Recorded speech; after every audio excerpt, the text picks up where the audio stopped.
गुरु बख्शी फतेह नाल सांझ पा लईए। प्यार अदब सत्कार सहित आखो जी वाहिगुरु जी का खालसा वाहिगुरु जी की फतेह। वाहिगुरु साहिब जी जंग के कवित गाए दान मान इच पाए गए कबराई जस देसन बढ़ावते।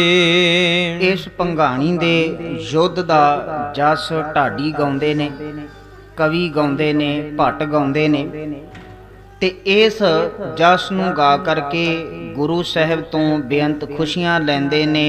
इंज भी आखिए कि मन इच्छत फल प्राप्त करते ने ते जस गाउंदे होए अपने घरां नूं अपने देश नूं जांदे हन।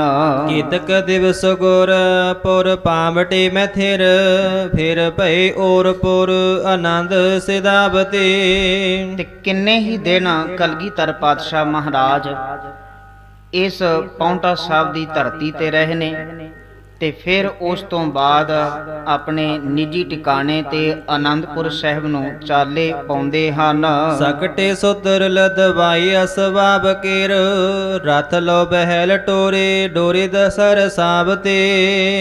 सतगुरु कलगीधर पातशाह महाराज ने जदों आनंदपुर साहिब की धरती वाले पासे जाण वास्ते तैयारी कीते हन, चाले पाए ने।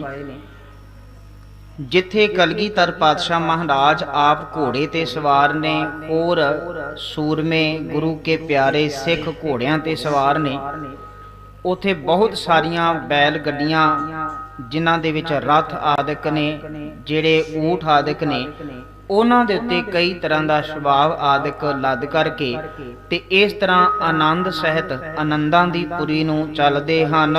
संग रखवारे सुबट अपारे पारे बाए कैन गारे जडे आसब पर पावते। ते कलगीधर पातशाह महाराज दा ਸਿੰਘਾਂ ਦੇ ਸਮੇਤ ਇਹ ਜਥਾ ਜਿਹੜਾ ਪੌਂਟਾ ਸਾਹਿਬ ਦੀ ਧਰਤੀ ਤੋਂ ਤੁਰਿਆ ਆਨੰਦਪੁਰ ਸਾਹਿਬ ਦੀ ਧਰਤੀ ਵਾਲੇ ਪਾਸੇ ਜਾਣ ਲਈ ਤੇ ਆਖਦੇ ਨੇ ਵੀ ਉੱਚੀ ਉੱਚੀ ਨਗਾਰੇ ਵੱਜਦੇ ਹੋਏ ਇਸ ਕਾਫਲੇ ਦੇ ਅੱਗੇ ਜਾ ਰਹੇ ਹਨ ਤੇ ਅਨੇਕਾਂ ਹੀ ਸੂਰਮੇ ਗੁਰੂ ਕੇ ਪਿਆਰੇ ਇਸ ਜਥੇ ਵਿੱਚ ਸ਼ਾਮਲ ਹਨ।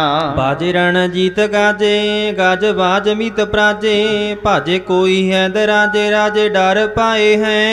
ਰਣਜੀਤ ਨਗਾਰਾ ਅੱਗੇ ਪਿਆ ਵੱਜਦਾ ਤੇ ਉਹਦੇ ਨਗਾਰੇ ਉੱਤੇ ਜਦੋਂ ਚੋਟ ਪੈਂਦੀ ਹੈ ਤੇ ਵੈਰੀ ਕੰਬਦੇ ਹੋਏ ਰਸਤਾ ਛੱਡਦੇ ਹਨ। ਜਮੂ ਚਤਰ रंग गोर मगर उमड चंगजड़ी नगर सडौरे के डगर चल आए हैं। ਪੌਂਟਾ ਸਾਹਿਬ ਦੀ ਧਰਤੀ ਤੋਂ ਚੱਲਦਿਆਂ ਹੋਇਆਂ ਹੁਣ ਕਲਗੀਧਰ ਪਾਤਸ਼ਾਹ ਮਹਾਰਾਜ ਸਡੌਰੇ ਨਗਰ ਦੇ ਨੇੜੇ ਪਹੁੰਚੇ ਨੇ। ਚਮੂ ਚਤਰੰਗ ਚਾਰ ਤਰ੍ਹਾਂ ਦੀ ਫੌਜ ਕਲਗੀਧਰ ਪਾਤਸ਼ਾਹ ਜੀ ਦੇ ਨਾਲ ਹੈ। ਚਾਰ ਤਰ੍ਹਾਂ ਦੀ ਫੌਜ ਕਿਹੜੀ ਹੈ? ਜਿਸ ਵਿੱਚ ਪੈਦਲ ਸੈਨਿਕ ਹਨ, ਕੁਝ ਘੋੜਿਆਂ ਉੱਤੇ ਸਵਾਰ ਹਨ, ਕੁਝ ਰੱਥਾਂ ਤੇ ਸਵਾਰ ਨੇ ਤੇ ਕੁਝ ਹਾਥੀਆਂ ਤੇ ਸਵਾਰ ਹਨ।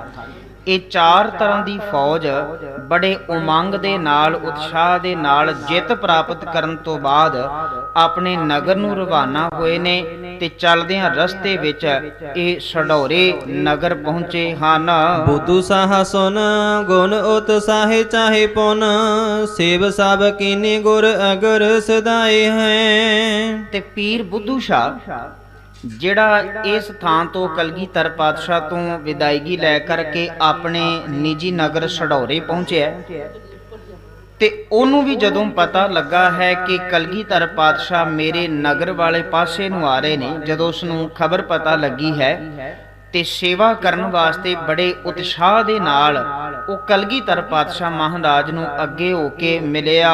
ਨਾ ਹਨੇਸ ਮਿਲਵੇ ਕੋ ਪੈ ਸੰਦੇਸ ਦਸਮੇਸ ਪੈ ਵਜੀਰ ਪਠਿਓ ਗਾਮ ਲਹੜ ਠਰਾਏ ਹੈ। ਇਸ ਤੋਂ ਇਲਾਵਾ ਨਾਹਣ ਦੇਸ਼ ਦਾ ਰਾਜਾ ਜਿਹੜਾ ਮੇਦਨੀ ਪ੍ਰਕਾਸ਼ ਵੀ ਜਿਸ ਦਾ ਨਾਮ ਆਉਂਦਾ ਹੈ, ਉਹਨੂੰ ਸੰਦੇਸ਼ਾ ਭੇਜਿਆ ਗਿਆ ਹੈ। ਉਹਨੇ ਆਪਣੇ ਵਜ਼ੀਰ ਨੂੰ ਅੱਗੇ ਭੇਜਿਆ ਗੁਰੂ ਸਾਹਿਬ ਨੂੰ ਮਿਲਣ ਲਈ। ਮਾਮੂ ਜੀ ਕੇ ਸੰਗ ਹੋਰ ਡੇਰਾ ਸਾਹਿਬ ਦਿਓ ਤੋਰ ਆਨੰਦਪੁਰੀ ਕੀ ਔਰ ਥੋਰ ਢਿਗ ਰਾਖਿਓ।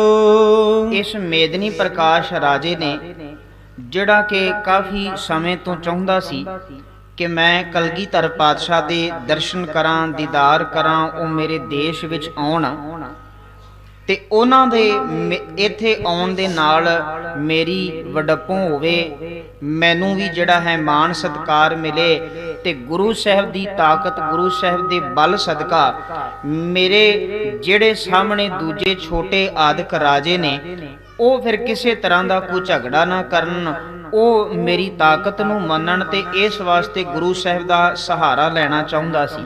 ਇਸ ਕਰਕੇ ਲੰਬੇ ਸਮੇਂ ਤੋਂ ਉਹਦੀ ਆਸ ਸੀ ਕਿ ਮੇਰੇ ਇਸ ਰਾਜਧਾਨੀ ਦੇ ਅੰਦਰ, ਮੇਰੇ ਇਸ ਦੇਸ਼ ਦੇ ਅੰਦਰ ਕਲਗੀਧਰ ਪਾਤਸ਼ਾਹ ਆਉਣ ਤੇ ਇਹ ਹੁਣ ਉਸ ਦੀ ਇੱਛਾ ਜਿਹੜੀ ਹੈ ਪੂਰਨ ਹੋਈ ਹੈ ਤੇ ਪਾਤਸ਼ਾਹ ਜੀ ਇੱਥੇ ਪਹੁੰਚੇ ਨੇ। ਇੱਥੇ ਆਖਦੇ ਨੇ ਜਿਹੜੇ ਕਲਗੀਧਰ ਪਾਤਸ਼ਾਹ ਮਹਾਰਾਜ ਦੇ ਇਸ ਜਥੇ ਵਿੱਚ ਉਹਨਾਂ ਦੇ ਆਪਣੇ ਮਾਮਾ ਕਿਰਪਾਲ ਚੰਦ ਵੀ ਨੇ। ਮਾਮਾ ਕਿਰਪਾਲ ਚੰਦ ਅਤੇ ਹੋਰ ਬਹੁਤ ਸਾਰੇ ਸੈਨਿਕ, ਬਹੁਤ ਸਾਰੇ ਸਿੱਖ ਜਿਹੜੇ ਨੇ ਉਹਨਾਂ ਯੋਧਿਆਂ ਨੂੰ ਮਾਮਾ ਕਿਰਪਾਲ ਚੰਦ ਜੀ ਦੇ ਨਾਲ ਆਨੰਦਪੁਰ ਸਾਹਿਬ ਨੂੰ ਭੇਜ ਦਿੱਤਾ ਹੈ ਤੇ ਕਲਗੀਧਰ ਪਾਤਸ਼ਾਹ ਮਹਾਰਾਜ ਆਪ ਇਸ ਮੇਦਨੀ ਪ੍ਰਕਾਸ਼ ਰਾਜੇ ਦੀ ਬੇਨਤੀ ਸੁਣ ਕਰਕੇ ਕੁਝ ਸਮਾਂ ਇੱਥੇ ਠਹਿਰਨ ਲੱਗੇ ਹਨ। ਗੁਰੂ ਜੀ ਰਹਾਏ ਤਹਿ ਨਿਰਪਨੀਤ ਪਠੇ ਕਹਿ, ਇਹੋ ਮੈਂ ਦਰਸ ਲਿਹੋ ਚਹਿਓ ਕਿਛ ਭਾਖਿਓ। ਤੇ ਆਖਦੇ ਨੇ ਗੁਰੂ ਸਾਹਿਬ ਜੀ ਉਹਦੀ ਬੇਨਤੀ ਸੁਣ ਕਰਕੇ ਇਸ ਥਾਂ ਦੇ ਉੱਤੇ ਉਹਦੇ ਕੋਲ ਟਿਕਾਣਾ ਕੀਤਾ ਤੇ ਬੜੀ ਸੇਵਾ ਵਿੱਚ ਇਹ ਰਾਜਾ ਮੇਦਨੀ ਪ੍ਰਕਾਸ਼ ਲੱਗਿਆ ਹੋਇਆ ਹੈ। ਹੁਣ ਦੇਖੋ ਦਾਰ ਗੁਰੂ ਮੇ ਖੇਲ ਹੀ ਸਿਕਾਰ, ਅਰ ਮਾਰਤ ਅਪਾਰ ਮ੍ਰਿਗ ਜਥਲ ਬਿਲਾਖਿਓ। ਕਲਗੀਧਰ ਪਾਤਸ਼ਾਹ ਦੀ ਉਸਤਤ ਗਾਉਂਦਾ ਹੈ, ਵਡਿਆਈ ਗਾਉਂਦਾ ਹੈ। ਗੁਰੂ ਸਾਹਿਬ ਜੀ ਇੱਥੇ ਕੁਝ ਦਿਨ ਠਹਿਰੇ ਹਨ ਤੇ ਸ਼ਿਕਾਰ ਖੇਡਣ ਜਾਂਦੇ ਨੇ ਤੇ ਉਥੇ ਜਿਹੜਾ ਹੈ ਕਈ ਤਰ੍ਹਾਂ ਦੇ ਮਿਰਗ ਆਦਿਕ ਉਹਨਾਂ ਦਾ ਸ਼ਿਕਾਰ ਕੀਤਾ ਜਾਂਦਾ ਹੈ ਜੀ। ਦਵਾਬਤ ਸਿਵਸ ਡੇਰੋ ਰਾਖਿਓ ਤਿਸ ਠਾਉ ਰਹੇਰੋ, ਭੂਪ ਦੇਸ ਤੈਬ ਦੇਰੋ ਸਿਵ ਹੋਏ ਲਾਖਿਓ।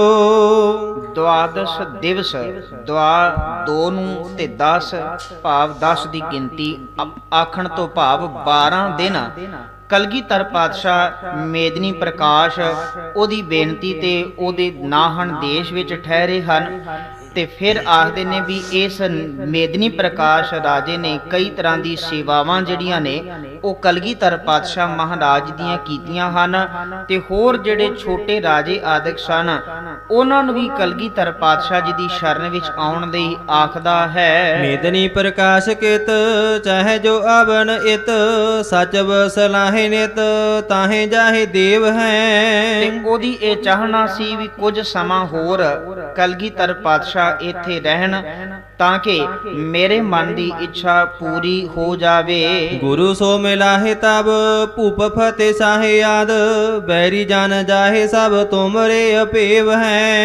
ਉਹਨੇ ਫਿਰ ਜਿਤਨੇ ਦਿਨ ਗੁਰੂ ਸਾਹਿਬ ਜੀ ਇੱਥੇ ਰੁਕੇ ਨੇ ਤੇ ਉਸ ਤੋਂ ਬਾਅਦ ਉਸਨੇ ਫਤਿਹ ਸ਼ਾਹ ਨਾਂ ਦੇ ਰਾਜੇ ਨੂੰ ਕਲਗੀਧਰ ਪਾਤਸ਼ਾਹ ਮਹਾਰਾਜ ਨਾਲ ਮਿਲਾਇਆ ਹੈ। ਭੂਪ ਸੋਚ ਕਹਿਓ ਜੇ ਗੁਰੂ ਪਾਸ ਜਹੈ, ਕੋਪ ਕਹਿ ਸਾਪ ਦਹੈ ਖਾਪ ਜਹੈ ਮੋਹਿ ਏਵ ਹੈ। ਇਹ ਜਿਹੜਾ ਫਤਿਹ ਸ਼ਾਹ ਨਾਂ ਦਾ ਰਾਜਾ ਹੈ ਇਹ ਕਲਗੀਧਰ ਪਾਤਸ਼ਾਹ ਮਹਾਰਾਜ ਨੂੰ ਉਂਝ ਤੇ ਮਿਲਣਾ ਨਹੀਂ ਸੀ ਚਾਹੁੰਦਾ, ਪਰ ਇਸ ਨੇ ਰਾਜਾ ਮੇਦਨੀ ਪ੍ਰਕਾਸ਼ ਤੋਂ ਕਲਗੀਧਰ ਪਾਤਸ਼ਾਹ ਜੀ ਦੀ ਜਿਹੜੀ ਸਿਫਤ ਸੁਣੀ ਹੈ, ਵਡਿਆਈ ਸੁਣੀ ਹੈ, ਉਹ ਸੁਣ ਕਰਕੇ ਉਹਦੇ ਮਨ ਵਿੱਚ ਇਹ ਖਿਆਲ ਆਇਆ ਵੀ ਜੇ ਗੁਰੂ ਸਾਹਿਬ ਜੀ ਨੂੰ ਮਿਲਿਆ ਜਾਵੇ ਤੇ ਚੰਗੀ ਗੱਲ ਹੈ, ਪਰ ਜੇ ਮੈਂ ਉਹਨਾਂ ਦੇ ਕੋਲ ਨਾ ਗਿਆ, ਉਹਨਾਂ ਦੇ ਕੋਲ ਦਰਸ਼ਨ ਦੀਦਾਰੇ ਕਰਨ ਵਾਸਤੇ ਨਾ ਗਿਆ ਤੇ ਹੋ ਸਕਦਾ ਹੈ ਵੀ ਉਹ ਕ੍ਰੋਧ ਵਿੱਚ ਆ ਜਾਣ ਤੇ ਮੈਨੂੰ ਕੋਈ ਸ਼ਰਾਪ ਦੇ ਦੇਣ।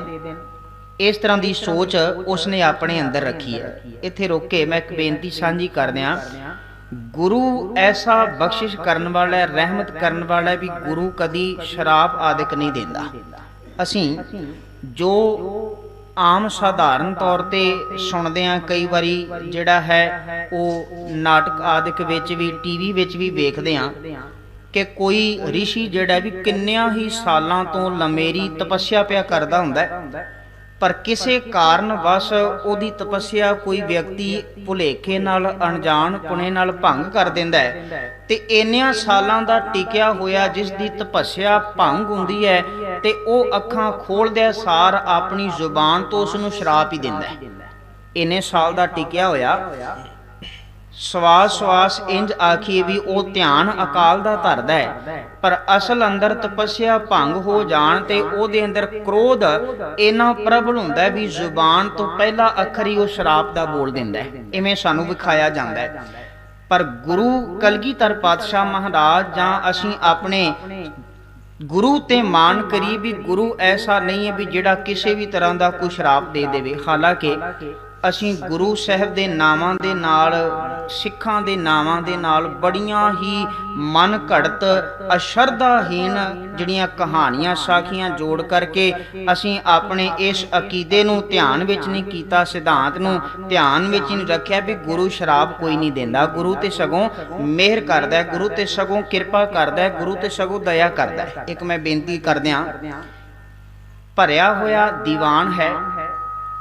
ਗੁਰ ਅਮਰਦਾਸ ਪਾਤਸ਼ਾਹ ਮਹਾਰਾਜ ਦੀਵਾਨ ਤੇ ਸਜੇ ਹੋਏ ਹਨ। ਗੁਰਤਾ ਗੱਦੀ ਉਹਨਾਂ ਨੂੰ ਮਿਲ ਚੁੱਕੀ ਹੈ।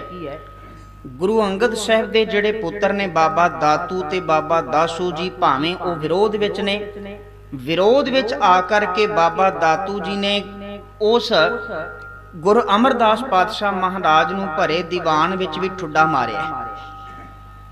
ਪਰ ਖਿਆਲ ਕਰਨਾ, ਗੁਰ ਅਮਰਦਾਸ ਪਾਤਸ਼ਾਹ ਜਿਹੜੇ ਸਹਿਜ ਦੀ ਮੂਰਤ ਨੇ, ਜਿਹੜੇ ਟਿਕਾ ਵਿੱਚ ਆਉਣ ਵਾਲੇ ਨੇ, ਜਿਨ੍ਹਾਂ ਨੂੰ ਗੁਰੂ ਅੰਗਦ ਸਾਹਿਬ ਨੇ ਨਿਗਤਿਆਂ ਕੀ ਗਤ, ਨਿਪਤਿਆਂ ਕੀ ਪਤ, ਨਿਧਿਰਿਆਂ ਕੀ ਧਿਰ, ਇੰਨੀਆਂ ਦਾਤਾਂ ਦਿੱਤੀਆਂ ਨੇ।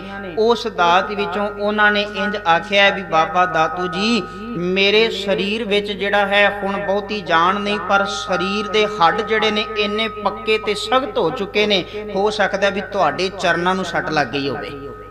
ਖਿਆਲ ਕਰਿਆ ਜੇ, ਕਿਸੇ ਬਜ਼ੁਰਗ ਵਿਅਕਤੀ ਨੂੰ ਕੋਈ ਪੈਰ ਮਾਰੇ, ਕੋਈ ਠੁੱਡਾ ਮਾਰੇ, ਤੇ ਉਹ ਅੱਗੋਂ ਇਹ ਬਚਨ ਆਖੇ, ਇਸ ਤਰੀਕੇ ਦੇ ਨਾਲ ਬੋਲੇ ਵੀ ਤੁਹਾਨੂੰ ਨਾ ਕਿਤੇ ਸੱਟ ਲੱਗ ਗਈ ਹੋਵੇ, ਅਸਲ ਅੰਦਰ ਇਹ ਉਹਦੇ ਅਹੰਕਾਰ ਤੇ ਸਭ ਤੋਂ ਵੱਡੀ ਚੋਟ ਹੁੰਦੀ ਹੈ।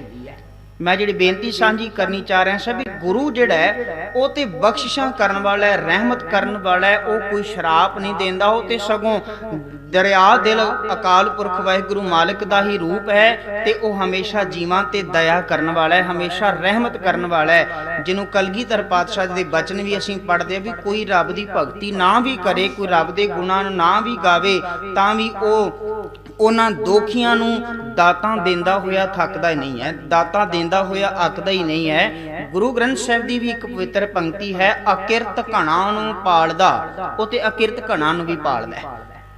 ਤੇ ਇੱਥੇ ਉਸ ਰਾਜੇ ਨੇ ਆਪਣੇ ਅੰਦਰ ਇਹ ਖਿਆਲ ਕੀਤਾ ਵੀ ਜੇ ਮੈਂ ਦਰਸ਼ਨ ਨਾ ਕਰਨ ਗਿਆ ਤੇ ਹੋ ਸਕਦਾ ਮੈਨੂੰ ਕੋਈ ਸ਼ਰਾਪ ਦੇ ਦੇਵੇ, ਪਰ ਜਦੋਂ ਕਿ ਐਸਾ ਨਹੀਂ ਹੈ। ਗੁਰੂ ਤੇ ਬਖਸ਼ਿਸ਼ਾਂ ਕਰਨ ਵਾਲਾ ਹੈ, ਗੁਰੂ ਤੇ ਰਹਿਮਤ ਕਰਨ ਵਾਲਾ ਹੈ, ਪਰ ਉਹਦੇ ਅੰਦਰ ਇਹ ਡਰ ਪੈਦਾ ਹੋਇਆ ਹੈ। ਸਰਪ ਚ ਚੂਦਰੀ ਜੋ ਬਣੀ ਸੋਚ ਭੂਪਤ ਕੋ, ਜਾਨੀ ਜਾਨ ਤਿਆਰ ਪਏ ਇਤ ਗੁਰ ਦੇਵ ਹੈ।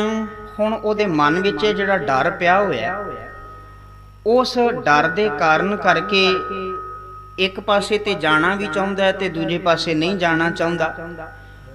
ਤੇ ਗਿਆਨੀ ਗਿਆਨ ਸਿੰਘ ਜੀ ਨੇ ਇੱਥੇ ਉਦਾਹਰਨ ਦਿੱਤੀ ਹੈ, ਆਖਦੇ ਨੇ ਵੀ ਜਿਵੇਂ ਸੱਪ ਦੇ ਮੂੰਹ ਦੇ ਵਿੱਚ ਕੋੜ ਕਿਰਲੀ ਹੋਵੇ, ਨਾ ਅੱਗੇ ਲੰਘਾਣ ਜੋਗਾ ਤੇ ਨਾ ਬਾਹਰ ਕੱਢਣ ਜੋਗਾ। ਇਹੋ ਜਿਹਾ ਹਾਲਾਤ, ਇਹੋ ਜੀ ਦੁਬਿਧਾ ਵਾਲੀ ਅਵਸਥਾ ਉਹਦੀ ਬਣੀ ਹੈ। ਦੋਏ ਕਾਮ ਮਦ ਡੇਰਾ ਹੋ ਤੋ ਤਬ ਗੁਰੂ ਕੇਰਾ, ਰੰਗੜੋ ਕਾ ਟੋਲਾ ਲਾਹ ਸਾਧਨ ਕੋ ਨਾਮ ਥੇ। ਪਰ ਫਿਰ ਵੀ ਆਖਦੇ ਨੇ ਵੀ ਉਹ ਦੁਬਿਧਾ ਨੂੰ ਇੱਕ ਪਾਸੇ ਰੱਖਦਿਆਂ ਹੋਇਆਂ ਗੁਰੂ ਸਾਹਿਬ ਦੇ ਦਰਸ਼ਨ ਦੀਦਾਰ ਕਰਕੇ ਧੰਨ ਹੋ ਗਿਆ। ਅੱਗੇ ਦੀ ਗੱਲ ਇੱਥੇ ਕਵੀ ਜੀ ਲਿਖਦੇ ਨੇ, ਆਖਦੇ ਨੇ ਵੀ ਉੱਥੇ ਨੇੜੇ ਹੀ ਦੋ ਪਿੰਡ ਨੇ, ਉਹਨਾਂ ਪਿੰਡਾਂ ਦੇ ਨੇੜੇ ਸਤਿਗੁਰੂ ਜੀ ਨੇ ਡੇਰਾ ਕੀਤਾ ਹੈ, ਭਾਵ ਉੱਥੇ ਆਪਣਾ ਟਿਕਾਣਾ ਕੀਤਾ ਹੈ, ਆਸਣ ਲਾਇਆ ਹੈ। ਇੱਕ ਜਿਹੜਾ ਹੈ ਉਹ ਪਿੰਡ ਦਾ ਨਾਮ ਟੋਟਾ ਹੈ, ਰੰਗਣਾ ਦਾ ਟੋਟਾ ਨਾਮ ਵੱਜਦਾ ਹੈ, ਤੇ ਦੂਜਾ ਰੱਬ ਦੇ ਪਿਆਰਿਆਂ ਦਾ ਨਾਮ ਪਿੰਡ ਹੈ ਜਿਸ ਦਾ ਨਾਮ ਹੈ ਲਾਹਾ। ਇੱਕ ਨਾਮ ਪਿੰਡ ਦਾ ਟੋਟਾ ਹੈ ਤੇ ਦੂਜਾ ਨਾਮ ਲਾਹਾ। ਇਹਨਾਂ ਦੋਹਾਂ ਨਗਰਾਂ ਦੇ ਵਿਚਕਾਰ ਆਸਣ ਲਾਇਆ। ਰੰਗੜੋ ਨੇ ਗੁਰੂ ਕੇ ਚਰਾਏ ਊਂਟ, ਨਿਕਲ ਲਾਏ ਸੰਤਨ ਬਤਾਏ, ਪਾਏ ਨਾਏ ਤਿਸ ਦਾਮ ਥੇ। ਇਹ ਜਿਹੜੇ ਰੰਗੜ ਨੇ, ਇਹਨਾਂ ਨੇ ਗੁਰੂ ਸਾਹਿਬ ਦੇ ਕੁਝ ਊਂਟ ਚਰਾ ਲਏ ਨੇ, ਚੋਰੀ ਕੀਤੀ ਹੈ। ਪਰ ਕਿਸੇ ਰੱਬੀ ਪਿਆਰੇ ਨੇ ਇਹ ਸੱਚ ਗੁਰੂ ਸਾਹਿਬ ਜੀ ਨੂੰ ਦੱਸ ਦਿੱਤਾ ਹੈ ਜੀ। ਗੁਰੂ ਖੁਸ਼ ਹੋਏ ਟੋਟਾ ਖੋਟਾ ਲਾਹਾ ਖਰਾ ਕਹਿਓ, ਇਹੀ ਨਾਮ ਅਬ ਸਭ ਜਾਣਤ ਸੁਗਾਮ ਥੇ। ਪਰ ਜਦੋਂ ਉਹਨਾਂ ਦੀ ਚੋਰੀ ਦਾ ਪਤਾ ਲੱਗਾ ਤੇ ਉਹਨਾਂ ਨੇ ਆ ਕਰਕੇ ਮੁਆਫੀ ਮੰਗੀ ਹੈ ਤੇ ਅੱਗੇ ਤੋਂ ਵਿਸ਼ਵਾਸ ਦਿਵਾਇਆ ਵੀ ਅਸੀਂ ਚੋਰੀ ਆਦਿਕ ਨਹੀਂ ਕਰਾਂਗੇ, ਤੇ ਆਖਦੇ ਨੇ ਗੁਰੂ ਖੁਸ਼ ਹੋਏ, ਗੁਰੂ ਸਾਹਿਬ ਜੀ ਖੁਸ਼ ਹੋ ਕਰਕੇ ਟੋਟਾ ਖੋਟਾ ਲਾਹਾ ਖਰਾ ਆਖਦੇ ਨੇ ਵੀ ਇਸ ਨਗਰ ਨੂੰ ਵੀ ਉਸ ਨਗਰ ਦੇ ਨਾਲ ਜੋੜ ਕਰਕੇ ਸੰਤਨ ਕਾ ਲਾਹਾ ਨਗਰ ਬਣਾ ਦਿੱਤਾ ਹੈ ਤੇ ਇਹੀ ਨਾਮ ਜਗਤ ਵਿੱਚ ਪ੍ਰਸਿੱਧ ਹੋਇਆ। ਟੋਟਾ ਨਾਮ ਗੁਰਦੁਆਰਾ ਤਹਾਂ ਹੈ ਉਦਾਰਾ ਅਬ, ਗੁਰੂ ਜੀ ਨਗਾਰਾ ਤਹਾਂ ਤਹਾਂ ਥਲੇ ਚਲੇ ਆਮ ਥੇ। ਗਿਆਨੀ ਗਿਆਨ ਸਿੰਘ ਦੀ ਇਸ ਲਿਖਤ ਅਨੁਸਾਰ ਇਸ ਬਣਾਏ ਸੰਦਰਭ ਵਿੱਚ ਉਹਨਾਂ ਨੇ ਜ਼ਿਕਰ ਕੀਤਾ ਵੀ ਇੱਥੇ ਉਸ ਨਗਰ ਦੇ ਵਿੱਚ ਗੁਰਦੁਆਰਾ ਸਾਹਿਬ ਵੀ ਸਤਿਗੁਰੂ ਦੀ ਯਾਦ ਵਿੱਚ ਬਣਿਆ ਹੋਇਆ ਹੈ। ਤੇ ਫਿਰ ਇਸ ਤੋਂ ਬਾਅਦ ਗੁਰੂ ਸਾਹਿਬ ਜੀ ਸਿੰਘਾਂ ਦੇ ਸਮੇਤ ਨਗਾਰੇ ਤੇ ਰਣਜੀਤ ਨਗਾਰੇ ਤੇ ਚੋਟ ਮਾਰ ਕੇ ਅੱਗੇ ਚੱਲੇ ਹਨ। ਖੇਲਤ ਸ਼ਿਕਾਰ ਮਗ ਜੀਵਨ ਉਦਾਰ ਕਰ, ਰਾਏਪੁਰ ਨਾਮ ਗ੍ਰਾਮ ਰਸਤੇ ਮੈਂ ਜੋ ਆਇਓ। ਉਸ ਨਗਰ ਤੋਂ ਚੱਲ ਕਰਕੇ ਕਲਗੀਧਰ ਪਾਤਸ਼ਾਹ ਮਹਾਰਾਜ ਹੁਣ ਰਾਏਪੁਰ ਨਾਂ ਦਾ ਇੱਕ ਗ੍ਰਾਮ ਹੈ, ਪਿੰਡ ਹੈ, ਜਿਹੜਾ ਇਹ ਆਨੰਦਪੁਰ ਸਾਹਿਬ ਨੂੰ ਪੌਂਟਾ ਸਾਹਿਬ ਤੋਂ ਆਨੰਦਪੁਰ ਸਾਹਿਬ ਜਾਂਦਿਆਂ ਰਸਤੇ ਵਿੱਚ ਪੈਂਦਾ ਹੈ, ਛਡੌਰਾ ਪੈਂਦਾ ਹੈ। ਫਿਰ ਇਹ ਰਾਏਪੁਰ ਨਾਮ ਦਾ ਇੱਕ ਪਿੰਡ ਜਿਹੜਾ ਹੈ ਗ੍ਰਾਮ ਆਉਂਦਾ ਹੈ। ਉਸ ਨਗਰ ਵਿਖੇ ਕਲਗੀਧਰ ਪਾਤਸ਼ਾਹ ਮਹਾਰਾਜ ਆਪਣੇ ਉਸ ਕਾਫਲੇ ਦੇ ਸਮੇਤ ਪਹੁੰਚੇ ਹਨ। ਤੇ ਕਵੀ ਜੀ ਦੀ ਲਿਖਤ ਅਨੁਸਾਰ ਆਖਦੇ ਨੇ ਵੀ ਗੁਰੂ ਸਾਹਿਬ ਜੀ ਰਸਤੇ ਅੰਦਰ ਜਿਹੜਾ ਵੀ ਕੋਈ ਵਿਅਕਤੀ ਆਉਂਦਾ ਹੈ, ਜਿਹੜਾ ਵੀ ਇੰਜ ਆਖੀਏ ਵੀ ਉਹ ਰੱਬ ਦਾ ਪਿਆਰਾ ਆਉਂਦਾ ਹੈ ਤੇ ਉਹਨੂੰ ਰਸਤੇ ਰਸਤੇ ਨਿਵਾਜਦੇ ਜਾਂਦੇ ਹਨ। ਤੋਹੀ ਤਾਂ ਰਾਣੀ ਇੱਕ ਸਰਦਾਲੂ ਸਭ ਕੇਵ, ਗੁਰੂ ਜਸ ਸੁਨ ਨੇਕ ਤਾਹੇ ਬਹੁ ਥਾਂ ਲਿਓ। ਜਦੋਂ ਰਾਏਪੁਰ ਨਾਂ ਦੇ ਗ੍ਰਾਮ ਵਿਖੇ ਘਰ ਵਿਖੇ ਇਸ ਨਗਰ ਵਿਖੇ ਕਲਗੀਧਰ ਪਾਤਸ਼ਾਹ ਦਾ ਕਾਫਲਾ ਪਹੁੰਚਿਆ ਤੇ ਆਖਦੇ ਨੇ ਕਿ ਉੱਥੇ ਇੱਕ ਰਾਣੀ ਜਿਹੜੀ ਸਤਿਗੁਰੂ ਦੀ ਸ਼ਰਧਾਲੂ ਬਣ ਗਈ, ਸਤਿਗੁਰੂ ਦਾ ਜਸ ਸਿਫਤ ਸਲਾਹ ਉਹਨਾਂ ਦੇ ਨੇਕ ਕਰਮ ਤੇ ਇਹ ਭਗਾਣੀ ਦੇ ਯੁੱਧ ਆਦਿਕ ਦੀ ਜਿੱਤ ਨੂੰ ਉਸ ਨੇ ਸੁਣਿਆ ਤੇ ਉਹ ਦਰਸ਼ਨ ਦੀ ਅਭਿਲਾਖਾ ਲੈ ਕਰਕੇ ਕਲਗੀਧਰ ਪਾਤਸ਼ਾਹ ਮਹਾਰਾਜ ਨੂੰ ਆ ਕੇ ਮਿਲਦੀ ਹੈ। ਆਏ ਚੱਲ ਮਿਲੀ ਆਏ ਗੁਰ ਪਗ ਸੀਸ ਲਾਏ, ਦਰਸ਼ਨ ਪਾਏ ਮਨ ਮੋਹਿਓ ਤਾਹੇ ਕੋ ਗਇਓ। ਤੇ ਜਦੋਂ ਕਲਗੀਧਰ ਪਾਤਸ਼ਾਹ ਨੂੰ ਅੱਗੇ ਆ ਕਰਕੇ ਉਹ ਮਿਲੀ ਹੈ, ਉਹਨੇ ਦਰਸ਼ਨ ਕੀਤੇ ਨੇ, ਆਪਣੇ ਸੀਸ ਨੂੰ ਗੁਰੂ ਚਰਨਾਂ ਦੇ ਨਾਲ ਸੁਹਾਇਆ ਹੈ ਤੇ ਦਰਸ਼ਨ ਪਾ ਕਰਕੇ ਮਾਨੋ ਧਨ ਹੋ ਗਈ। ਜਾਤ ਰਾਜਪੂਤਨੀ ਉਪਾਸਕ ਕ੍ਰਿਸ਼ਨ ਤੀ ਕੀ ਥੀ, ਤਾਹੀ ਦਾ ਕ੍ਰਿਸ਼ਨ ਬਨ ਗੁਰ ਦਰਸ ਹੈ ਦਿਓ। ਤੇ ਫਿਰ ਆਖਦੇ ਨੇ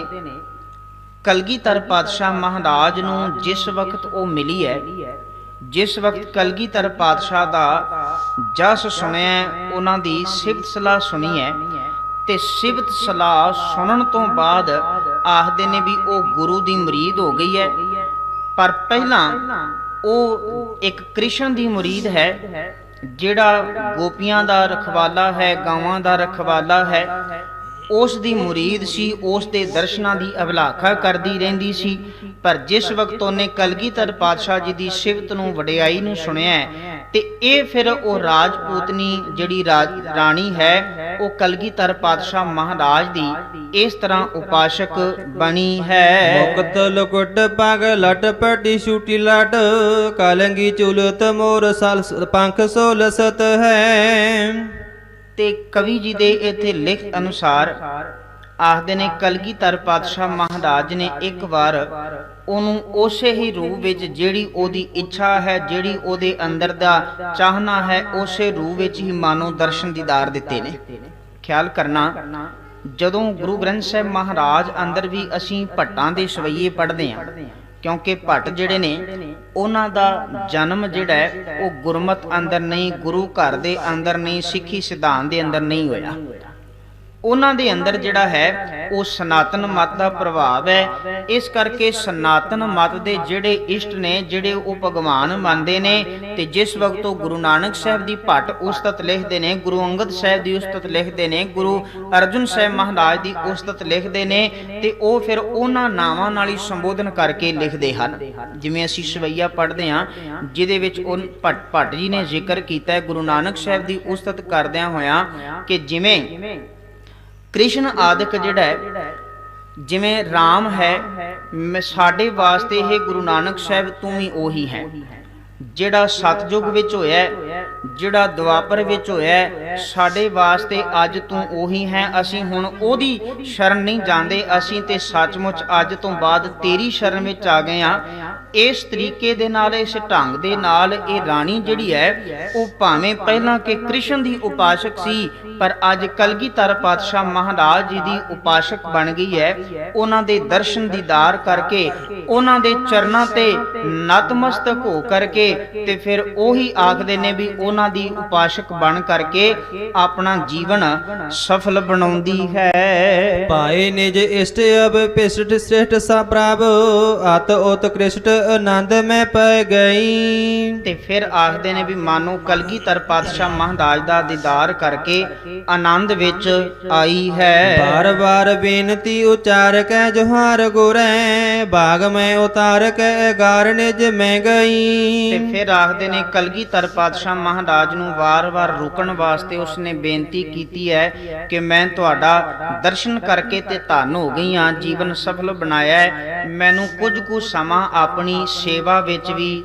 ਦੇਵੋ ਜੀ। ਦਾਨਾ ਕਾਸ ਲੋ ਨਿਹਾਰੀ ਦੂਧ ਸੀਤਾ ਕੈ ਅਪਾਰੀ ਲੰਗਰ ਕੀ ਤਿਆਰੀ ਦੇਨ ਕਿਲੇ ਮੈਂ ਕਰੈ ਦਈ। ਤੇ ਫਿਰ ਆਖਦੇ ਨੇ ਵੀ ਕਲਗੀਧਰ ਪਾਤਸ਼ਾਹ ਮਹਾਰਾਜ ਇਥੋਂ ਉਸ ਨੂੰ ਸੇਵਾ ਬਖਸ਼ਿਸ਼ ਕਰਕੇ, ਉਹਦੀ ਇੱਛਾ ਪੂਰਨ ਕਰਕੇ, ਤੇ ਅੱਗੇ ਜਿਸ ਨਗਰ ਜਿਸ ਥਾਂ ਦੇ ਉੱਤੇ ਗਏ ਨੇ ਤੇ ਉੱਥੇ ਜਾ ਕਰਕੇ ਉਹਨਾਂ ਨੇ ਉੱਥੇ ਡੇਰਾ ਲਗਾਇਆ। ਤੇ ਫਿਰ ਉੱਥੇ ਉਹਨਾਂ ਪਿਆਰਿਆਂ ਨੇ ਪ੍ਰਸ਼ਾਦੇ ਦੀ, ਭੋਜਨ ਦੀ ਇੱਕ ਕਿਲੇ ਵਿੱਚ ਤਿਆਰੀ ਕੀਤੀ ਹੈ। ਬਾਬੜੇ ਪਵਾਏ ਜਹਾਂ ਲਗੇ ਉਤਰਾਏ ਹੋਤੇ ਫਾਰਸ ਕਰਾਏ ਮਹਿਕਾਏ ਗੰਧ ਹੈ ਦਈ। ਤੇ ਫਿਰ ਜਿਵੇਂ ਅਸੀਂ ਅੱਜ ਵੀ ਧੰਨ ਗੁਰੂ ਗ੍ਰੰਥ ਸਾਹਿਬ ਮਹਾਰਾਜ ਜੀ ਦੇ ਪਾਵਨ ਸਰੂਪ ਨੂੰ ਆਪਣੇ ਘਰ ਵਿਖੇ ਲਿਜਾ ਕਰਕੇ ਕੋਈ ਸਹਿਜ ਪਾਠ ਕਰਵਾਉਂਦਾ ਹੈ, ਕੋਈ ਅਖੰਡ ਪਾਠ ਸਾਹਿਬ ਕਰਵਾਉਂਦਾ ਹੈ, ਬਾਣੀ ਦਾ ਪਾਠ ਪੜਾਉਂਦਾ ਹੈ, ਤੇ ਗੁਰੂ ਸਾਹਿਬ ਦੇ ਤਿਆਰੇ ਤੋਂ ਪਹਿਲਾਂ, ਗੁਰੂ ਸਾਹਿਬ ਦਾ ਸਵਾਰਾ ਘਰ ਵਿੱਚ ਆਉਣ ਤੋਂ ਪਹਿਲਾਂ ਅਸੀਂ ਆਪਣੇ ਘਰ ਦੀ ਚੰਗੀ ਤਰ੍ਹਾਂ ਸਫਾਈ ਕਰਦੇ ਹਾਂ।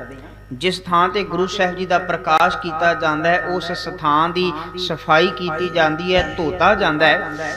ਫਿਰ ਗੁਰੂ ਸਾਹਿਬ ਦਾ ਆਸਣ ਉੱਥੇ ਪਹਿਲਾਂ ਸਜਾਇਆ ਜਾਂਦਾ ਹੈ, ਉੱਪਰ ਚੌਰ ਲਗਾਇਆ ਜਾਂਦਾ ਹੈ, ਗੁਰੂ ਸਾਹਿਬ ਦਾ ਆਸਣ, ਮੰਜਾ ਸਾਹਿਬ, ਪੀੜਾ ਸਾਹਿਬ ਸਜਾਇਆ ਜਾਂਦਾ ਹੈ, ਤੇ ਫਿਰ ਸਿੰਘਾਂ ਦੇ ਸਮੇਤ ਜਾ ਕਰਕੇ ਗੁਰੂ ਸਾਹਿਬ ਦਾ ਪਾਵਨ ਸਰੂਪ ਆਪਣੇ ਘਰ ਲਿਆਂਦਾ ਜਾਂਦਾ ਹੈ। ਇੱਥੇ ਵੀ ਠੀਕ ਉਸੇ ਤਰ੍ਹਾਂ ਆਖਦੇ ਨੇ ਵੀ ਕਲਗੀਧਰ ਪਾਤਸ਼ਾਹ ਮਹਾਰਾਜ ਆਪ ਅਤੇ ਉਹਨਾਂ ਦੇ ਸਿੰਘਾਂ ਨੇ ਇਸ ਕਿਲੇ ਵਿੱਚ ਰਹਿਣ ਵਾਸਤੇ ਉਹਨਾਂ ਦੀ ਜਦੋਂ ਬੇਨਤੀ ਮੰਨੀ ਹੈ, ਤੇ ਉਹਨਾਂ ਸਾਰਿਆਂ ਨੇ ਰਲ ਕਰਕੇ ਗੁਰੂ ਸਾਹਿਬ ਜੀ ਦੇ ਚਰਨ ਮਾਨੋ ਉੱਥੇ ਪਵਾਉਣ ਲੱਗੇ ਨੇ, ਤੇ ਫਰਸ਼ ਕਰਾਏ ਮਹਿਕਾਏ ਗੰਧ ਹੈ ਦਈ, ਤੇ ਉੱਥੇ ਮਾਨੋ ਸੋਹਣੀਆਂ ਸੁਗੰਧੀਆਂ ਵਾਲੇ ਫੁੱਲ ਆਦਿਕ ਲਗਾ ਕੇ ਉਹ ਫਰਸ਼ ਚੰਗੀ ਤਰ੍ਹਾਂ ਧੋ ਕਰਕੇ ਉਹਨੂੰ ਸਾਫ਼ ਕੀਤਾ ਹੈ। ਦਾਸ ਪਾਠ ਖਾਸ ਬਹੁ ਬਿਨ ਗਏ ਬੁਲਾਏ ਗੁਰ ਆਏ ਤੁਰ ਗਾਏ ਫੁਰ ਸ਼ਬਦ ਸਿਖਾਨ ਹੈ। ਤੇ ਫਿਰ ਆਖਦੇ ਨੇ ਕੁਝ ਦਾਸ, ਕੁਝ ਸੇਵਕ ਜਿਹੜੇ ਨੇ ਗੁਰੂ ਸਾਹਿਬ ਮਹਾਰਾਜ ਜੀ ਦੇ ਕੋਲ ਆ ਕਰਕੇ ਬੈਠੇ ਨੇ। ਜਦੋਂ ਉਹਨਾਂ ਦਾ ਆਸਨ ਜਿਹੜਾ ਲਗਾ ਦਿੱਤਾ ਗਿਆ, ਉਹਨਾਂ ਦੇ ਆਸਨ ਨੂੰ ਵਿਛਾ ਦਿੱਤਾ ਗਿਆ, ਤੇ ਗੁਰੂ ਸਾਹਿਬ ਜੀ ਉੱਥੇ ਆਖਦੇ ਨੇ ਵੀ ਸਿੱਖਾਂ ਨੂੰ ਵੀ ਅਤੇ ਉਹਨਾਂ ਸਾਰਿਆਂ ਨੂੰ ਰਲ ਕਰਕੇ ਇੱਕ ਉਪਦੇਸ਼ ਭਰਿਆ ਸ਼ਬਦ ਉਚਾਰਨ ਕਰਦੇ ਹਨ। ਪਰ ਪਰ ਆਰਤੀ ਉਤਾਰਤੀ ਸੋ ਭਈ ਯਾਦ ਭਾਰਤੀ ਸੋ ਬਿਤ ਜੋ ਉਚਾਰਤੀ ਨਿਮਾਨ ਹੈ। ਤੇ ਇਸ ਤਰ੍ਹਾਂ ਆਖਦੇ ਨੇ ਵੀ ਕਲਗੀਧਰ ਪਾਤਸ਼ਾਹ ਮਹਾਰਾਜ ਦੀ ਉਸਤਤ ਵਿੱਚ ਜਦੋਂ ਇਹ ਸਾਰੇ ਜੁੜੇ ਹੋਏ ਹਨ, ਉਹਨਾਂ ਦਾ ਉਪਦੇਸ਼ ਸੁਣਦੇ ਹਨ, ਤੇ ਉਪਦੇਸ਼ ਸੁਣ ਕਰਕੇ ਇੱਥੇ ਮਾਨੋ ਆਖਦੇ ਨੇ ਵੀ ਆਰਤੀ ਪਏ ਉਤਾਰਦੇ ਨੇ। ਆਖਣ ਤੋਂ ਭਾਵ ਗੁਰੂ ਦੀ ਵਡਿਆਈ ਜਸ ਗਾ ਰਹੇ ਹਨ। ਕਦਮ ਪਦਮ ਹੀ ਪਾਵਨ ਪਾਵਨ ਤਿਹ ਸਦਮ ਪਾਵਨ ਪੇਹੀ ਛਦਮ ਨਸਾਨ ਹੈ। ਤੇ ਜਿੱਥੇ ਜਿੱਥੇ ਵੀ ਗੁਰੂ ਸਾਹਿਬ ਜੀ ਕਦਮ ਧਰਦੇ ਨੇ, ਜਿੱਥੇ ਜਿੱਥੇ ਵੀ ਗੁਰੂ ਸਾਹਿਬ ਜੀ ਦਾ ਟਿਕਾਣਾ ਹੁੰਦਾ ਹੈ, ਜਿੱਥੇ ਜਿੱਥੇ ਵੀ ਜਾਂਦੇ ਹਨ ਤੇ ਉਹ ਬਿਲਕੁਲ ਉਸੇ ਢੰਗ ਨਾਲ ਜਿਹੜਾ ਅਸੀਂ ਬਚਨ ਸਤਿਗੁਰੂ ਦੀ ਬਾਣੀ ਵਿੱਚ ਪੜ੍ਹਦੇ ਹਾਂ ਕਿ ਸਾ ਧਰਤੀ ਪਈ ਹਰਿਆਵਲੀ ਜਿੱਥੇ ਮੇਰਾ ਸਤਿਗੁਰ ਬੈਠਾ ਆਏ, ਆਖਦੇ ਨੇ ਵੀ ਉਹ ਥਾਂ ਪਾਕ ਹੁੰਦਾ ਜਾਂਦਾ ਹੈ, ਪਵਿੱਤਰ ਹੋਈ ਜਾਂਦਾ ਹੈ। ਜਿੱਥੇ ਵੀ ਕਦਮ ਧਰਦੇ ਨੇ ਉਹ ਥਾਂ ਪਵਿੱਤਰ ਹੁੰਦਾ ਹੈ। ਅੰਦਰ ਲਿਜਾਏ ਕੈ ਬਿਠਾਏ ਚੌਂਕੀ ਚੰਦਨ ਪੈ, ਜਥਾ ਜੋਗ ਆਸਨ ਦੇ ਲਾਏ ਸੰਗਿਆਨ ਹੈ। ਤੇ ਫਿਰ ਬਹੁਤ ਸਾਰੇ ਸੰਗੀਆਂ ਆਦਿਕ ਨੇ, ਉਹਨਾਂ ਸੇਵਾਦਾਰਾਂ ਨੇ ਮਿਲ ਕਰਕੇ ਕਲਗੀਧਰ ਪਾਤਸ਼ਾਹ ਮਹਾਰਾਜ ਵਾਸਤੇ ਚੰਦਨ ਦੀ ਚੌਂਕੀ ਦਾ ਆਸਣ ਲਗਾਇਆ ਹੈ ਤੇ ਉਹਦੇ ਤੇ ਸੋਹਣਾ ਵਿਛਾਉਣਾ ਵਿਛਾ ਦਿੱਤਾ। ਗੁਰ ਕੇ ਪਖਾਰ ਪਗ ਪਾਨ ਚਰਨਾ ਅੰਮ੍ਰਿਤ ਕੈ, ਸੁਤਨ ਸਮੇਤ ਉਪਦੇਸ਼ ਲੀਨ ਪਾਏ ਕੈ। ਤੇ ਫਿਰ ਆਖਦੇ ਨੇ ਕਲਗੀਧਰ ਪਾਤਸ਼ਾਹ ਮਹਾਰਾਜ ਦੇ ਕੋਮਲ ਚਰਨਾਂ ਨੂੰ ਉਹਨਾਂ ਨੇ ਨਿਰਮਲ ਜਲ ਦੇ ਨਾਲ, ਪਾਣੀ ਦੇ ਨਾਲ ਸਾਫ਼ ਕੀਤਾ ਹੈ, ਪਵਿੱਤਰ ਕੀਤਾ ਹੈ। ਤੇ ਕਵੀ ਜੀ ਦੇ ਇੱਥੇ ਲਿਖਤ ਅਨੁਸਾਰ ਗੁਰ ਕੇ ਪਖਾਰ ਪਗ ਪਾਨ ਚਰਨਾਮ੍ਰਿਤ ਕੈ, ਮਾਨੋ ਉਹਨਾਂ ਚਰਨਾਂ ਨੂੰ ਜਿਹੜਾ ਹੈ ਅੰਮ੍ਰਿਤ ਕਰਕੇ ਆਪਣੇ ਜੀਵਨ ਦੇ ਵਿੱਚ ਸੱਚ ਨੂੰ, ਸ਼ਬਦ ਨੂੰ ਢਾਲਦੇ ਨੇ। ਸਵੇਰ ਵੇਲੇ ਵੀ ਇਹ ਮੈਂ ਬੇਨਤੀ ਸਾਂਝੀ ਕੀਤੀ ਸੀ ਵੀ ਗੁਰੂ ਦਾ ਸ਼ਬਦ ਹੀ ਗੁਰੂ ਦੇ ਚਰਨ ਹਨ। ਇਸ ਕਰਕੇ ਇੱਥੇ ਜਿਹੜਾ ਹੈ ਕੇਵਲ ਤੇ ਕੇਵਲ ਦ੍ਰਿਸ਼ਟਾਂਤ ਮਾਤਰ ਗੱਲ ਕੀਤੀ ਹੈ ਵੀ ਗੁਰੂ ਦੇ ਚਰਨਾਂ ਨੂੰ ਧੋਣਾ ਕੀ ਹੈ। ਸਭ ਤੋਂ ਵੱਡੀ ਉਹ ਸੇਵਾ ਜਿਹੜੀ ਹੈ, ਸੇਵਾ ਵਿੱਚ ਜੁੜੇ ਹੋਏ ਹਨ ਵੀ ਜਿਸ ਵੀ ਤਰੀਕੇ ਦੇ ਨਾਲ ਕੋਈ ਸੇਵਾ ਕਰ ਸਕਦਾ ਹੈ ਉਹ ਸੇਵਾ ਕਰਦਾ ਹੈ। ਆਦ ਖਿਜਮਤੀ ਮੈਂ ਤਵਾਏ ਗੰਗਾ ਸਾਗਰ ਸੋ, ਰਾਜਤ ਤੇ ਪਾਈ ਰਖਵਾਈ ਅਗੇ ਆਏ ਕੈ। ਤੇ ਫਿਰ ਆਖਦੇ ਨੇ ਗੁਰੂ ਸਾਹਿਬ ਜੀ ਨੂੰ ਸੁੰਦਰ ਇੱਕ ਜਿਹੜਾ ਹੈ ਬਰਤਨ ਦੇ ਵਿੱਚ ਜਲ ਛਕਾਇਆ ਹੈ। ਕੰਚਨ ਕੋ ਥਾਰਨੇ ਜ ਹਾਥ ਸਤ ਪ੍ਰੇਮ ਧਾਰ, ਭੋਜਨ ਪ੍ਰਕਾਰ ਬਹੁ ਧਰਿਓ ਅਗੇ ਲਿਆਏ ਕੈ। ਤੇ ਫਿਰ ਉਥੇ ਆਖਦੇ ਨੇ ਵੀ ਉਹਨਾਂ ਸਾਰਿਆਂ ਨੇ ਮਿਲ ਕਰਕੇ ਆਪਣੇ ਹੱਥਾਂ ਦੇ ਨਾਲ ਬੜਾ ਸਵਾਦਿਸ਼ਟ ਭੋਜਨ ਜਿਹੜਾ ਉਹ ਭਾਵਨਾ ਦੇ ਨਾਲ, ਸ਼ਰਧਾ ਦੇ ਨਾਲ ਤਿਆਰ ਕਰਕੇ ਭੋਜਨ ਪ੍ਰਕਾਰ ਬਹੁ ਧਰਿਓ ਉਹਨਾਂ ਦੇ ਅੱਗੇ ਲਿਆ ਕਰਕੇ ਪਰੋਸਿਆ ਹੈ। ਸੂਪਕਾਰ ਚਤਰ ਪਰੋਸ ਗਏ ਸਭਹੀ ਕੋ, ਭਖ ਭੋਜ ਲੇਜ ਭੇਜ 400 ਪਾਏ ਕੈ। ਤੇ ਫਿਰ ਆਖਦੇ ਨੇ ਸੂਪਕਾਰ ਭਾਵ ਜਿਹੜਾ ਰਸੋਈਆ ਹੈ, ਜਿਹੜਾ ਭੋਜਨ ਤਿਆਰ ਕਰਨ ਵਾਲਾ ਉਹ ਬੜਾ ਸਿਆਣਾ ਹੈ, ਬੜਾ ਦਾਨਾ ਹੈ ਤੇ ਉਹਨੇ ਗੁਰੂ ਸਾਹਿਬ ਦੀ ਇੱਛਾ ਅਨੁਸਾਰ ਭੋਜਨ ਆਦਿਕ ਤਿਆਰ ਕਰਕੇ ਗੁਰੂ ਸਾਹਿਬ ਦੇ ਅੱਗੇ ਲਿਆਂਦੇ। ਰਾਨੀ ਲੈ ਰੁਮਾਲ ਤਨਿਮ ਫਰਾਏ ਗੁਰੈ, ਬੀਜਨੇ ਚੁਲਾਵੇ ਸੁਤ ਜੁਤ ਪ੍ਰੇਮ ਮਤ ਸੇ। ਤੇ ਇਹ ਜਿਹੜੀ ਰਾਣੀ ਜਿਸ ਦਾ ਅਸੀਂ ਜ਼ਿਕਰ ਹੁਣੇ ਕਰ ਰਹੇ ਸਾਂ, ਉਸ ਰਾਜਪੂਤ ਰਾਣੀ ਨੇ ਜਿਹੜਾ ਗੁਰੂ ਸਾਹਿਬ ਦੀ ਸੇਵਾ ਵਿੱਚ ਆਪਣੀਆਂ ਇਹਨਾਂ ਦਾਸੀਆਂ ਨੂੰ, ਆਪਣੇ ਸੇਵਕਾਂ ਨੂੰ, ਇਸ ਰਸੋਈਏ ਆਦਿਕ ਨੂੰ ਲਗਾਇਆ ਜਿਹੜੇ ਭੋਜਨ ਛਕਾ ਰਹੇ ਨੇ, ਬਣਾ ਰਹੇ ਨੇ। ਤੇ ਰਾਣੀ ਲੈ ਰੁਮਾਲ ਆਖਦੇ ਨੇ ਉਸ ਰਾਣੀ ਨੇ ਆਪਣੇ ਹੱਥ ਵਿੱਚ ਰੁਮਾਲ ਲੈ ਕਰਕੇ ਗੁਰੂ ਸਾਹਿਬ ਦੇ ਚਰਨਾਂ ਨੂੰ ਸਾਫ਼ ਕੀਤਾ ਹੈ। ਤੇ ਉਸ ਤੋਂ ਬਾਅਦ ਬੀਜਨੇ ਝੁਲਾਵੇ ਸੁਤ ਯੁਤ ਪ੍ਰੇਮ ਮਤ ਸੇ, ਤੇ ਬੜੇ ਪ੍ਰੇਮ ਭਾਵਨਾ ਦੇ ਨਾਲ ਬੀਜਣਾ ਆਖਿਆ ਜਾਂਦਾ ਹੈ ਪੱਖਾ ਨੂੰ। ਪੱਖਾ ਝੱਲਿਆ ਹੈ, ਗੁਰੂ ਦੀ ਸੇਵਾ ਕਰਦੀ ਹੈ। ਮਦਰ ਸਲਬਨ ਅਮਲ ਚੁਰ ਚੁਰਾਚਾਰ, ਕਿਤਕ ਕਥਾਇਤ ਸਬਾਦਲ ਮਹਤ ਸੇ। ਤੇ ਇਸ ਤਰ੍ਹਾਂ ਕਈ ਪ੍ਰਕਾਰ ਦੇ ਭੋਜਨ ਜਿਹੜੇ ਨੇ ਉੱਥੇ ਸਿੰਘਾਂ ਨੂੰ ਤੇ ਕਲਗੀਧਰ ਪਾਤਸ਼ਾਹ ਨੂੰ ਛਕਾ ਕਰਕੇ ਇਹ ਰਾਣੀ ਜਿਹੜੀ ਹੈ ਆਪਣਾ ਜੀਵਨ ਸਫਲ ਮੰਨਦੀ ਹੈ। ਸਭ ਹੀ ਸਰਾਹੇ ਔ ਛਕਾਹੇ ਮਦਾ ਮੋਹ ਮੋਦ ਪਾਹੇ, ਬਾਰ ਬਾਰ ਬਰਤਾਹੇ ਸਾਦਰ ਭਗਤ ਸੇ। ਸਾਰੇ ਹੀ ਜਿਹੜੇ ਸਿੱਖ ਭੋਜਨ ਛਕਦੇ ਨੇ ਉਹ ਜਿੱਥੇ ਗੁਰੂ ਸਾਹਿਬ ਦੀ ਉਸਤ ਕਰਦੇ ਰਹਿੰਦੇ ਨੇ ਤੇ ਅੱਜ ਉਥੇ ਨਾਲ ਨਾਲ ਇਸ ਰਾਣੀ ਵੱਲੋਂ ਕੀਤੀ ਗਈ ਸੇਵਾ ਜਿਹੜੀ ਹੈ ਉਸ ਸੇਵਾ ਤੋਂ ਪ੍ਰਸੰਨ ਹੋ ਕਰਕੇ ਉਹਨੂੰ ਵੀ ਧੰਨ ਆਖਦੇ ਨੇ, ਉਹਨੂੰ ਵੀ ਚੰਗਾ ਆਖਦੇ ਨੇ, ਭੋਜਨ ਆਦਿਕ ਦੀ ਤਾਰੀਫ ਕਰਦੇ ਨੇ। ਕਲਗੀਧਰ ਪਾਤਸ਼ਾਹ ਮਹਾਰਾਜ ਆਪਣੇ ਜੀਵਨ ਸਫ਼ਰ ਵਿੱਚ ਜਿੱਥੇ ਵੀ ਜਾਂਦੇ ਨੇ, ਜਿਸ ਥਾਂ ਤੇ ਵੀ ਕਦਮ ਰੱਖਦੇ ਨੇ, ਖਿਆਲ ਕਰਨਾ ਉਥੋਂ ਕੇਵਲ ਐਸਾ ਨਹੀਂ ਹੈ ਜਿਵੇਂ ਅੱਜ ਦੇ ਕਈ ਬਣੇ ਹੋਏ ਨਕਲੀ ਸਾਧ ਪਖੰਡੀ ਆਦਿਕ ਜਿਹੜੇ ਨੇ ਆਪਣੇ ਕਿਸੇ ਵੀ ਅਨੁਯਾਈ ਦੇ ਘਰ ਜਾਣ ਤੇ ਬੜੀਆਂ ਬੜੀਆਂ ਭੇਟਾਵਾਂ ਲੈ ਕਰਕੇ ਆਉਂਦੇ ਨੇ। ਖਾਸ ਕਰਕੇ ਜਾਂਦੇ ਹੀ ਉਥੇ ਇਸ ਤਰੀਕੇ ਦੇ ਨਾਲ ਨੇ ਵੀ ਭੋਜਨ ਛਕਾਉਣ ਤੋਂ ਬਾਅਦ ਉਹਨਾਂ ਨੂੰ ਮਾਇਆ, ਪੈਸੇ, ਭੇਟਾ ਆਦਿ ਕੀਤੇ ਜਾਂਦੇ ਨੇ।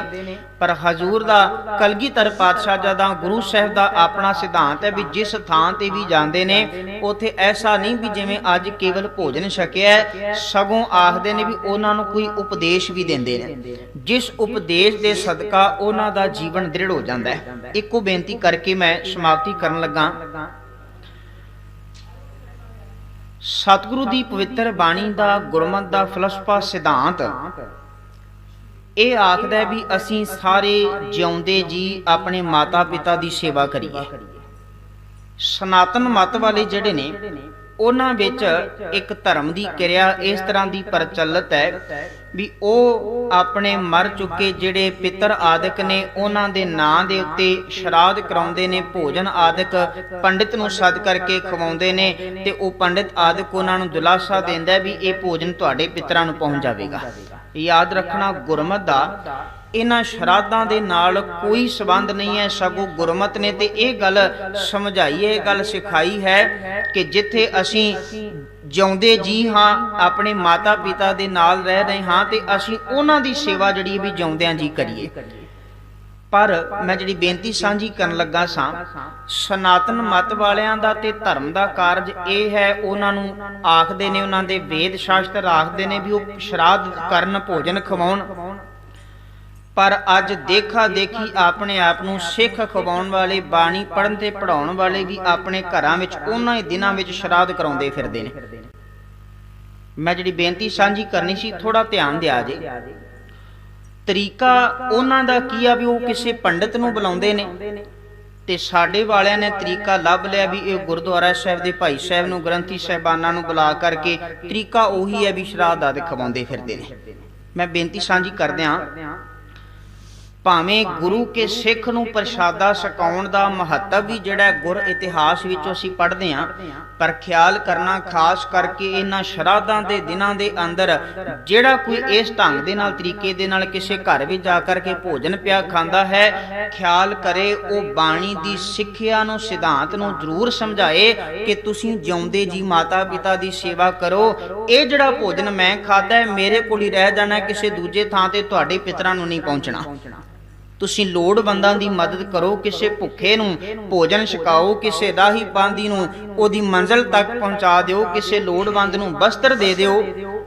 ਇਹ ਸਿੱਖਿਆ ਜੇ ਉੱਥੇ ਜਾ ਕਰਕੇ ਵੀ ਨਹੀਂ ਦਿੰਦੇ ਤੇ ਸਿਰਫ ਭੋਜਨ ਖਾ ਕਰਕੇ ਤੁਰਦੇ ਬਣਦੇ ਨੇ, ਉਹਨਾਂ ਵਾਸਤੇ ਗੁਰੂ ਸਾਹਿਬ ਨੇ ਮਿਹਰ ਕੀਤੀ ਹੈ ਤੇ ਉਹਨਾਂ ਵਾਸਤੇ ਇਹ ਗੱਲ ਸਮਝਾਈ ਹੈ ਵੀ ਅਜਿਹਾ ਕਰਨ ਵਾਲੇ ਜਿਹੜੇ ਨੇ ਉਹ ਆਪਣੇ ਗੁਰੂ ਦਾ ਗਿਆਨ, ਗੁਰੂ ਦਾ ਉਪਦੇਸ਼ ਲੁਕੋ ਲੈਣ ਵਾਲੇ ਨੇ ਤੇ ਉਹ ਵਿਅਕਤੀ ਚੰਗੇ ਨਹੀਂ ਹਨ। ਬਾਣੀ ਦੀ ਪੰਕਤੀ ਹੈ, ਜਿਨ ਗੁਰ ਗੋਪਿਆ ਆਪਣਾ ਤੇ ਨਰ ਬੁਰਿਆਰੀ। ਜਿਨ੍ਹਾਂ ਨੇ ਆਪਣੇ ਗੁਰੂ ਨੂੰ ਲੁਕੋ ਲਿਆ, ਆਖਣ ਤੋਂ ਭਾਵ ਗੁਰੂ ਦਾ ਸਿਧਾਂਤ ਲੁਕੋ ਲਿਆ, ਗੁਰੂ ਦੀ ਬਾਣੀ ਦੀ ਸਿੱਖਿਆ ਨੂੰ ਲੁਕੋ ਲਿਆ, ਉਹਨੂੰ ਨਹੀਂ ਸੰਗਤ ਨਾਲ ਸਾਂਝਾ ਕੀਤਾ, ਦੂਜਿਆਂ ਨਾਲ ਨਹੀਂ ਵੰਡਿਆ, ਕੋਈ ਵਹਿਮਾਂ ਭਰਮਾਂ ਕਰਮਾਂ ਕਾਂਡਾਂ ਵਿੱਚ ਖਚਿਤ ਹੋਇਆ ਪਿਆ, ਉਹਨੂੰ ਨਹੀਂ ਸਮਝਾਇਆ, ਉਹਨੂੰ ਸੱਚ ਦੀ ਗੱਲ ਨਹੀਂ ਸੁਣਾਈ ਤੇ ਗਿਆਨ ਕੇਵਲ ਆਪਣੇ ਅੰਦਰ ਰੱਖ ਲਿਆ, ਆਖਦੇ ਨੇ ਉਹ ਵਿਅਕਤੀ ਕੋਈ ਚੰਗਾ ਨਹੀਂ ਹੈ। ਤੇ ਮੈਂ ਜਿਹੜੀ ਬੇਨਤੀ ਸਾਂਝੀ ਕਰ ਰਿਹਾ ਸਾਂ, ਕਲਗੀਧਰ ਪਾਤਸ਼ਾਹ ਮਹਾਰਾਜ ਜਿੱਥੇ ਵੀ ਜਾਂਦੇ ਨੇ, ਜੇ ਅੱਜ ਇਸ ਰਾਣੀ ਦੇ ਬੁਲਾਏ ਉੱਤੇ ਉਹਦੇ ਮਹਿਲ ਵਿੱਚ ਜਾ ਕਰਕੇ ਭੋਜਨ ਲੰਗਰ ਸਿੰਘਾਂ ਆਦਿਕ ਨੇ ਵੀ ਛਕਿਆ ਹੈ, ਕਲਗੀਧਰ ਪਾਤਸ਼ਾਹ ਨੇ ਛਕਿਆ ਹੈ, ਉੱਥੇ ਸੱਚ ਦਾ ਉਪਦੇਸ਼, ਗਿਆਨ ਜਿਸ ਦੇ ਨਾਲ ਉਹਦਾ ਜੀਵਨ ਸਫਲ ਹੋਣਾ ਸੀ, ਉਹ ਉਪਦੇਸ਼ ਵੀ ਜ਼ਾਹਰ ਕੀਤਾ ਹੈ। ਸਤਿਗੁਰੂ ਮਿਹਰ ਕਰੇ, ਇਥੋਂ ਅੱਗੇ ਦਾ ਪ੍ਰਸੰਗ ਜਿਹੜਾ ਉਹ ਕੱਲ ਦੇ ਦੀਵਾਨਾਂ ਵਿੱਚ ਸਾਂਝਾ ਕਰਾਂਗੇ। ਹੋ ਗਈਆਂ ਬੇਅੰਤ ਪ੍ਰਕਾਰ ਦੀਆਂ ਭੁੱਲਾਂ, ਆਪ ਸੰਗਤ ਬਖਸ਼ਣ ਯੋਗ ਹੋ। ਸਤਿਗੁਰੂ ਗੁਰੂ ਗ੍ਰੰਥ ਸਾਹਿਬ ਮਹਾਰਾਜ ਜੀ ਬਖਸ਼ਣ ਯੋਗ ਹਨ। ਮੇਰੀਆਂ ਭੁੱਲਾਂ ਮੇਰੀਆਂ ਜਾਣ ਕਰਕੇ ਮੇਰੀ ਝੋਲੀ ਵਿੱਚ ਪਾ ਦੇਣੀਆਂ।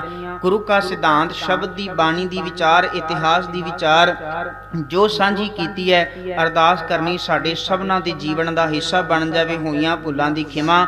ਅਖੀਰ ਪੰਕਤੀਆਂ ਪੜ੍ਹ ਕੇ ਸਮਾਪਤੀ ਕਰ ਰਹੇ ਹਾਂ ਜੀ। ਸਭ ਹੀ ਸਰਾਹੇ ਔਚ ਕਾਹੇ ਮਹਾ ਮੋਦ ਮਾਹੇ, ਬਾਰ ਬਾਰ ਬਰਤਾਹੇ ਸਾਦਰ ਭਗਤ ਸੇ।